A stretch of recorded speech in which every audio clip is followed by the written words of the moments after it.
we have two more archetypes, the Sidekick and the Skeptic.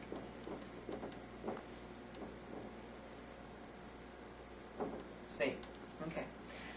The Sidekick is a faithful supporter. The Sidekick is a doubting Thomas and a disbelieving opposer, as it were. They are, again, opposites. But they don't necessarily go into direct opposition at all.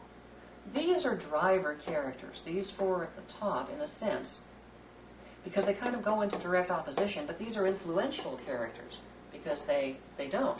Sidekick will just say, hey, I think we're going to do fine. I'm really behind this. I'm really behind you. Terrific. This is really good. I'm sure we can make it. Skeptic says, I don't think this is going to work. This is a bad idea. You know, we ought to turn around and go back. I don't like your plan. Whatever it is, I'm against it.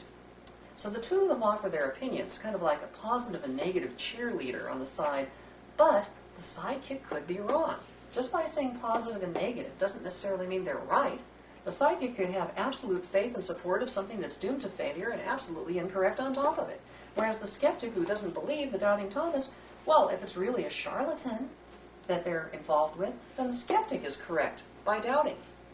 We have a tendency in our culture to favor one or the other. In our culture, we tend to favor these sidekicks. That's why we don't like whistleblowers. Whistleblowers are generally these skeptic types who don't believe in the party line, as it were. And so even though we sort of say, well, I'm glad they told us about that problem, but we just don't trust these guys. Sidekicks, we like them. We just like them. And we tend to name them alike. We give them names like Toto, Cato, Tonto. All of those are sidekicks in various stories.